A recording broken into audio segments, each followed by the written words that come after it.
여호와께서 시온의 포로를 돌려보내실 때에 우리는 꿈꾸는 것 같았도다. 그때 우리 입에는 웃음이 가득하고 우리 혀에는 찬양이 찼었도다. 그때의 문나라 가운데에서 말하기를 여호와께서 그들을 위하여 큰 일을 행하셨다 하였도다. 여호와께서 우리를 위하여 큰 일을 행하셨으니 우리는 기쁘도다. 여호와여 우리의 포로를 남방 시내들 같이 돌려보내소서. 눈물을 흘리며 씨를 뿌리는 자는 기쁨으로 거두리로다. 울며 씨를 뿌리러 나가는 자는 반드시 기쁨으로 그 곡식단을 가지고 돌아오리로다. 여호와께서 집을 세우지 아니하시면 세우는 자의 수고가 헛되며 여호와께서 성을 지키지 아니하시면 파수꾼의 깨어 있음이 헛되도다.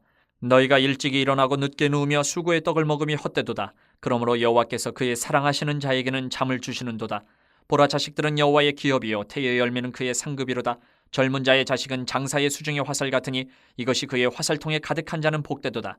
그들이 성문에서 그들의 원수와 담판할 때에 수치를 당하지 아니하리로다. 엄청난 성공을 거둔 사람들의 인생 이야기를 우리가 종종 TV나 책이나 여러 가지 통로를 통해서 마주하게 되면 와, 나도 한번 저렇게 해보면 좋겠다라는 생각이 들 때도 있고 그냥 와, 저렇게 나도 살면 어떨까 하는 부러움의 대상이 되기도 합니다. 하지만 조금만 시간을 두고 보면 그들이 이루었다는 그 큰 위대한 성공이라는 것도 사실은 하나님 앞에서 참 보잘것없는 거구나 라는 것을 우리가 깨닫게 되는 경우가 있습니다. 그래서 요한복음 15장 5절에 보면 예수님께서 이렇게 말씀하셨어요. 너희가 나를 떠나서는 아무것도 할 수 없음이라 이렇게 말씀하셨어요. 오늘 이 126편, 127편 시편 말씀을 통해서 우리가 볼 것은 하나님을 떠나서는 우리가 별 볼 일 없는 존재구나 라는 것을 다시 한 번 더 깨닫고 감사할 수 있으면 좋겠습니다. 먼저 126편의 시작을 보면 꿈꾸는 것 같았도다 라는 말이 나와요. 이스라엘 백성이 너무 오랫동안 이방의 포로 생활에 시달리다가 드디어 하나님이 약속해 주신 대로 해방을 맞이해서 고국 땅으로 돌아왔을 때 그들이 표현한 말이에요. 그냥 말로 표현할 수가 없는 거예요. 너무나 벅찬 기쁨을 가지고 꿈꾸는 것 같다. 꿈꾸는 것 같다. 있을 수 없는 일이 내게 일어났다. 꿈꾸는 것 같다. 여러분 상상지도 못한 일, 놀라운 일, 그런 경험을 갑자기 우리가 하게 되면 이게 꿈이냐 생시냐 우리 한국 사람들은 그러잖아요. 꿈꾸는 것 같았다. 황홀한 거예요. 여러분 그럴 만도 하죠. 우리나라 역사에 35년, 36년 일제 그 압박을 경험했던 우리도 있는데 35년, 36년 만에 광복을 맞이했을 때 얼마나 큰 기쁨이었을까요? 만세를 부르고 우리 기록을 보면 전국에 이렇게 난리가 났는데 하물며 70년간 포로 생활을 했던 이스라엘 백성이 그 포로 생활을 끝내고 고국으로 돌아와요. 고향 땅으로. 그것도 하나님이 택하신 거룩한 성 예루살렘으로 돌아옵니다. 그 감격은요, 말할 수 없는 거죠. 그래서 꿈꾸는 것 같았다. 이렇게 자신들이 표현을 해요. 이처럼 하나님은 당신이 택한 백성을 고난받는 것을 그냥 방치해 두시는 분이 아니세요. 연단을 위해서 고난을 주시기도 하지만 그것으로 끝나지 않습니다.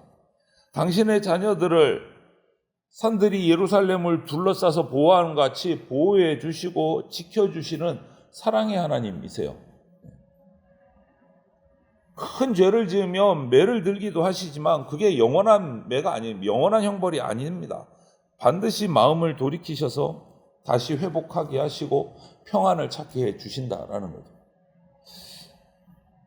그래서 마음이 정직한 사람에게 선대하시고 의인이 역경당하는 거 그냥 내버려 두지 않으시는 분이세요.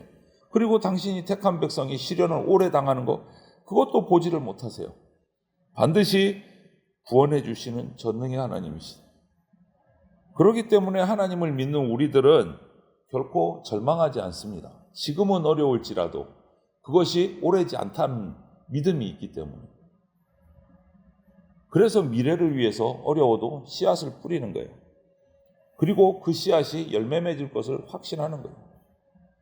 그런데 여기서 우리가 그렇게 할 수 있는 근본 이유가 뭔가, 그 우리의 근거가 뭔가를 살펴보면 하나님이 함께 하시기 때문이다 라는 거예요. 하나님이 함께 하시기 때문에. 그래서 127편으로 넘어가면서 시인이 고백하는 말이 뭡니까? 하나님이 집을 세우지 아니하시면 건축자의 수고가 헛되고, 하나님이 지켜주지 않으시면 파수꾼이 밤새도록 깨어 지키는 것도 헛되다라고 고백을 하는 거예요. 하나님이 계시지 않으면 다른 것이 다 무의미해진다라고 고백을 하는 거예요.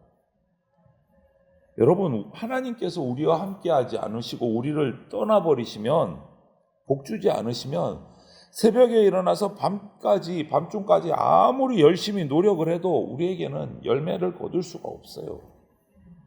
이 말을 착각 안 하면 좋겠습니다.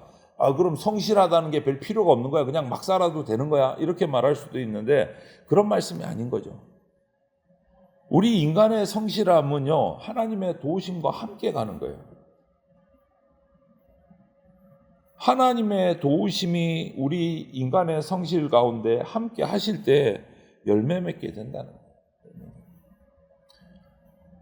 인간의 생사화복을 주장하시는 하나님을 인정해야, 그리고 성실해야 열매를 맺게 된다. 하나님을 인정한다는 게 뭡니까? 우리 인생에 대한 하나님의 주권을, 하나님이 내 주인입니다 라는 것을 인정하는 거예요. 인정하는 거예요. 그래서 잠언 3장 6절에 이렇게 말씀하셨어요. 너는 범사에 그를 인정하라. 그리하면 너의 길을 지도하시리라. 이렇게 돼 있어요. 하나님의 주인됨, 주권을 인정해야 우리가 바른 길을 찾아갈 수 있다는 거예요. 바른 길. 그게 진짜 성실함이에요. 욕심이 아니고 성실함이 되는 거예요. 하나님은 이처럼 하나님이 떠나지 않으시면, 오늘 또 재밌는 말을 2절에 합니다. 시인이 여호와께서 그의 사랑하시는 자에게는 잠을 주시는도다. 이 말이 진짜 잠을 주시는 것도 있지만 이 말의 진짜 의미는 하나님이 택하신 백성에게, 성실한 백성에게는 그분의 은혜 안에서 환경과 조건을 뛰어넘어서 어떤 환경, 어떤 조건에서도 평안함을 주신다, 이 말이에요. 평안함을 주신다. 단순히 생각하면 그렇죠. 잠, 우리 건강에 정말 중요한 게 잠이잖아요.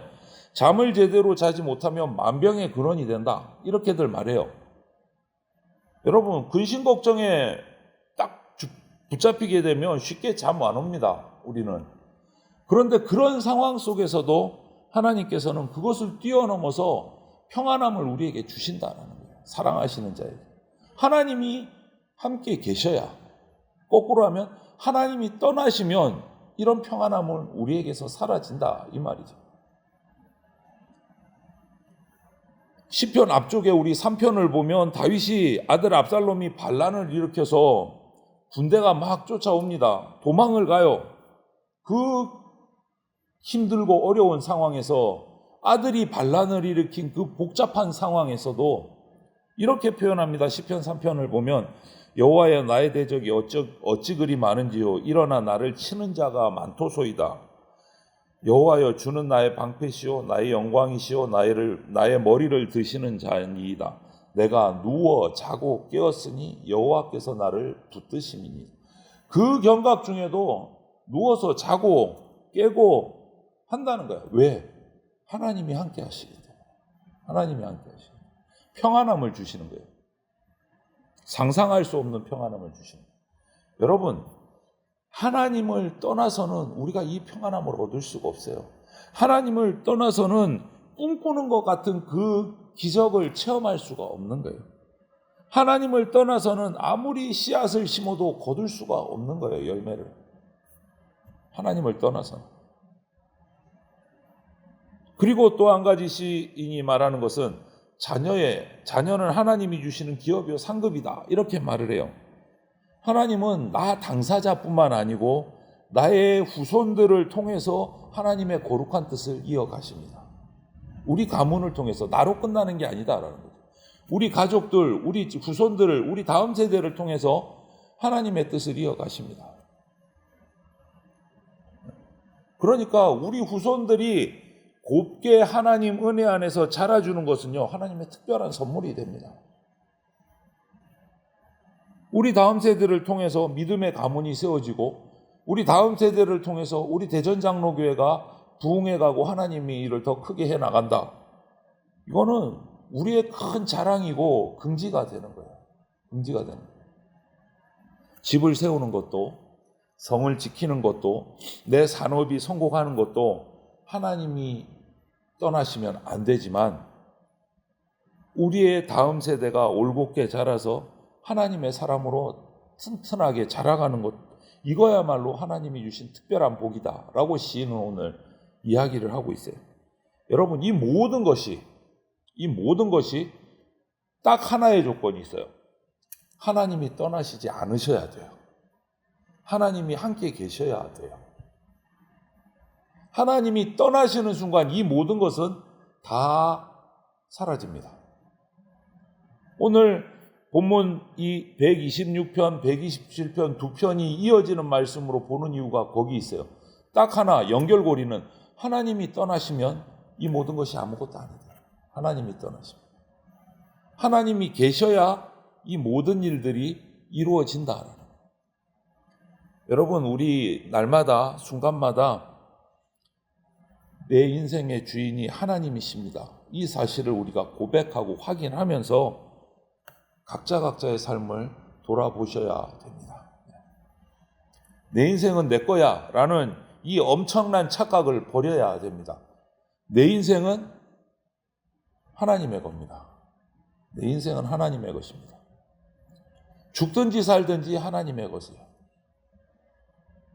내 인생의 주인이신 하나님을 내 삶 속에서 철저하게 인정하면서 하나님의 뜻을 이뤄가는, 그리고 성실하게 최선을 다해서 살아가는 하나님의 백성이 되셔서 정말 큰 열매, 꿈꾸는 것 같은 열매를 맛보는 저와 여러분들이 다 되시기를 주님의 이름으로 축원을 드립니다. 아멘.